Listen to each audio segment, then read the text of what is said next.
All right, welcome back to the TurnMyCityUp podcast. Let's jump into it. Bradley Beal's a son. Bradley Beal plays for the Phoenix Suns, bruh. I don't. Obviously, y'all know I'm happy because obviously I've told y'all before. I feel like we needed to part ways with. First, let me say this. All the respect in the world to Monty and Chris Paul, bro. They helped get us where we are today. Obviously, easily. They probably both will go down as like Suns legends because of the run they had, and we didn't get a chip with them, but they helped us get to where we is. So I just want to say that. But obviously I've said before, I felt like it was time to part ways with both. It just comes at that point in time. Sometimes like the direction of the team you have, the stars you have, it was time. But turning like say Chris Paul into like Bradley Beal is insane. That's a man that has averaged 30 in this league before. We have 3 elite, 3-level scorers. It's gonna get spooky.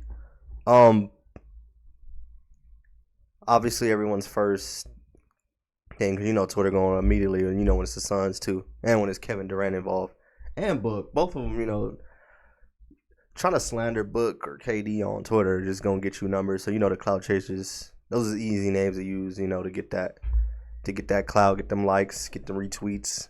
How them kids be on NBA Twitter. But my first concern, obviously, I ain't even gonna act like it's not a concern. But obviously, we have ways where we can get playable players and get some depth, because everybody wants to play the depth card, and I get it, like, oh well, we do this when you need depth or whatever. But I would still say people do overblow it. The Nuggets played like 7, maybe 8 sometimes playable guys. So let's say we trade Ayton, or even if we keep Ayton, we still just need like maybe 3-4 playable players after that. Then you're good. You gotta make sure they good players and they fit and they do what we need them to do, the little things, do the dirty work. And I don't think it's gonna be as hard as people believe. So I think we'll get some nice guys for vet men. Except the MLE, like people are gonna want to. We've seen it before. Guys take less to come play here. Or should I say, guys take less to go play places, where obviously, there's superstars, there's stars and everything. So, and obviously, we're that players right now. For me, obviously, I was asking because I streamed a little bit, like right when it happened.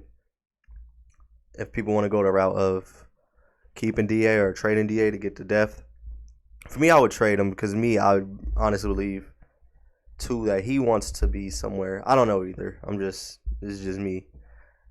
Some stuff I know, but this one I would say I don't know for a fact. But I feel like he wants to be somewhere where he can, get touches. And then I told y'all too, I just felt like the Suns disrespected him. Like, it is what it is. I ain't gonna get into details, but the Suns disrespected him, and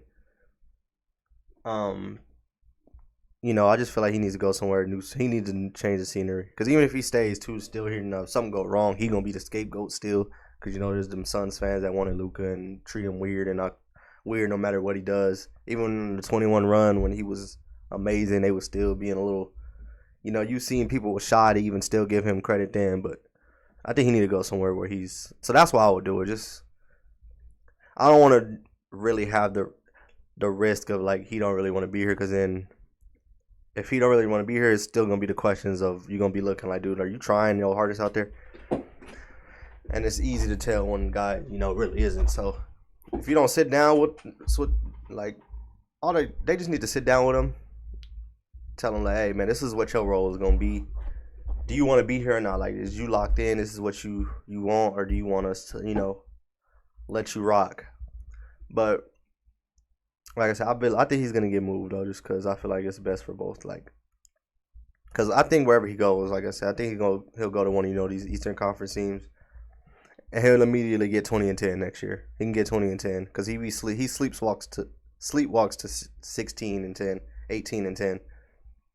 Like, he'll go somewhere, especially like I said, if we I want to try to send him to Atlanta, try to send him to Charlotte, the Magic, one of these, these younger Eastern Conference teams. You know, in all three of those teams, you know, have guards I like. You know, I love LaMelo, huge LaMelo fan, one of my favorite players. Trae Young is obviously, he speaks for himself. Trae Young is one of the best point guards in the league. And then my boy Markelle Fultz, who I feel like people, you know, he's him. He stays healthy and on the court, and I think he's gonna be an all-star in this league. There's a reason why he went where he went in his draft. There's a reason he was special in college, bro. And you can still see the talent with him. So yeah, I would move him. I know some people gonna act surprised about that because they be acting on Twitter like I just don't want to trade him at all. Like I don't care at this point. Like I'm still gonna be a huge fan of him, just like I am Mikal. I still have Mikal's Valley jersey. Most people, you know, get rid of jerseys like that when guys get traded. I'm not even gonna get rid of that jersey because I'm still a huge fan of Mikal. It's gonna be the same with Aiden. I'm gonna support them the same way I did when they was on the Suns. So because, you know, I'm really like fans of their games, both of them. So it don't really matter to me. But yeah, I would move them. I've always been, I always try to say, this was like 2K type thing. You know, you could choose and try to make it happen.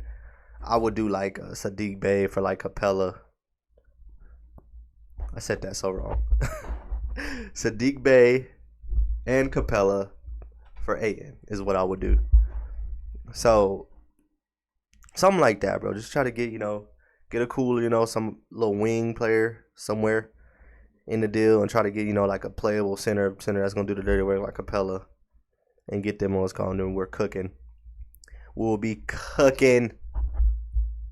Did you nah, but for real though. So that's what I would do. Then after that, obviously, you know, just the rest is self-explanatory. Go and get guys that can hit shots and just, like I said, do the dirty work. Hit shots and defend. That's really all you need. You need guys that can hit shots and defend. Hit threes preferably, because they're gonna have so much space to work with, because you got three superstars out there, superstar scoring level talents. I know a lot of people, you know, don't want to call Bradley Beal a superstar because, you know, a lot of people have been disrespecting Bradley Beal. You do not average 30 in this league, bro, if you are not special. You guys are insane. There's people that literally were disrespecting Bradley Beal before you even got him. But people gonna see how special he is next to us, and I think too, people are pretending like Bradley Beal can't guard. I don't know why people haven't seen, like, we've seen this before. Like, guys get in situations like this where they don't have to do as much, and they gotta buy in and lock into, you know, a system and like a culture, bro. Like, all three of them are gonna guard, and they gonna compete, and they gonna get into people because all three of them are capable. We just seen it with Book and KD. Book and KD just did it. Like, neither one of them were bad defenders at all. I would say they both were very good defenders. Like, you could argue, like, Book obviously was our best player in the playoffs, and he was probably like our best perimeter defender. We seen what he's doing in the Clippers series. We seen a lot of the times, dude, when he got switched on Jamal, bro. He was guarding Jamal better than anybody else on our team could. And there's supposed to be guys on our team that's supposed to be out there for that, and they didn't even do the job like Book did. But all three of them will guard when it's time. So I'm not really worried about that. I know a lot of people want to try to bring that up too. I'm not worried about because I see a lot of people too, which I don't blame, because, like I said, I think a lot of people don't watch the Suns. They asking like who our point guard's gonna be, and it's obviously Devin Booker. We've been calling him Point Book, bro, since like bro, like his early years. I'm talking about, like, when he first got to the Suns. We've probably been saying that since like his second, third year. I was saying when he was getting a whole bunch of point guard responsibility, because, you know, obviously no one was here on the Suns. A lot of times he had to take on them roles of, you know, running the offense, bro. And obviously it's helped him. You see it today. You seen it in the playoffs when Chris Paul got hurt in the Nuggets series again. You guys seen it the year in 21 run when he had to play point guard and had a 40-point triple-double in the West Conference Finals versus the Clippers. Like, he legit could play point guard. I'm pretty sure KD this run called him, he's like a big point guard, because he really is. So that's who will play point, obviously. Then Book too, like, this is obviously, you know, I hate to do the little, whose team is this, but, you know, Book's team. Book's the one that's been here. You know, he's the face of the franchise. You know, he's the He's the kid we drafted, and people will see too. Like, dude, he's legit. He legit come around point guard full time. He really can, and he won't even have to do it full time. It'll be a lot of times. I guarantee you, like KD will be bringing the ball up, and Beal can bring the ball up, and they play making. They run the out like you do. We're gonna have so much offense. Like it's really gonna be, it's really gonna be hard for people to even guard that. So, um, for me, I would say the next move to me, obviously, and the trade right now, I think ain't even like final yet because they might be trying to see if they can send Chris Paul's somewhere he wants to go and all that, which it's looking like it's the Clippers based on reports like maybe the Clippers want to have a reunion, which people have been calling that since the news came out, and he wasn't most likely probably not going to be a Sun. So him reuniting with the Clippers is cool. I like that for him. That's cool. I'm pretty sure I know too. I think his family's like in LA, so that's slight. You can just go back. Then too, like Chris Paul will be going from Book and KD to like Kawhi and Paul George. Like that's not bad at all, dude. He's still going over to play with two freaking stars, so that would be cool for him. I hope that happens for him. But I think regardless, Chris Paul's gonna end up on a contender anyways, regardless. But like I said, next when all that's done, we forgot what's going on and all that.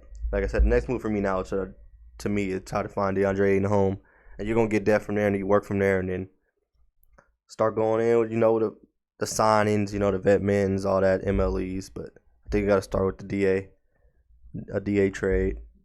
And like I said, I'll call like Charlotte. I'm calling Atlanta. The Magic would be fire. They got some pieces over there I would take.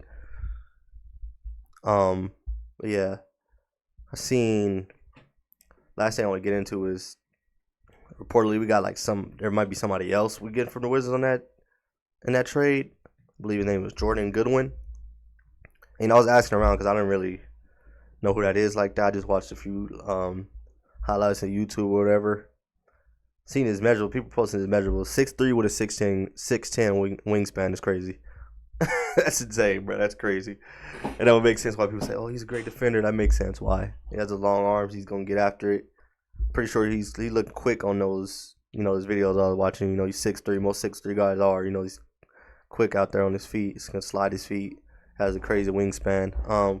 That would be a nice little pickup. We need to be looking at little, no wins on the margin like that. Young players, too, because he's young. Young players you can develop and have on a roster for cheap that can actually come in and contribute right away around the stars. If we get him, that would be nice. I've been asking for little things like that.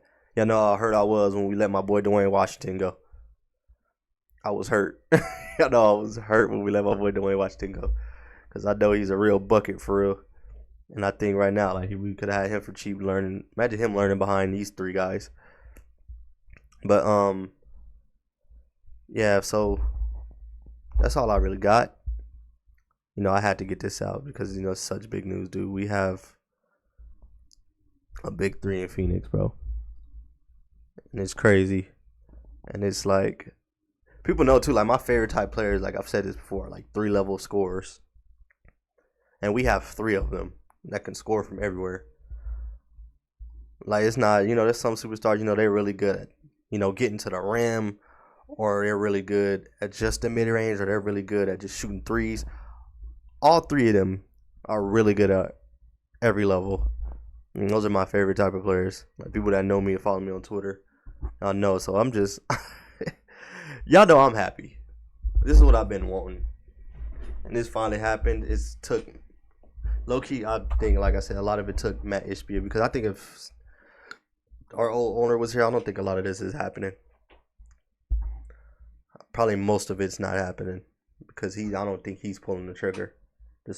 Despite guys wanting to come play with Devin Booker, that guy was so, that he probably wouldn't even pull the trigger on a lot of these things. But Matt's here showing he don't care, bro. He's blowing the bag, bro.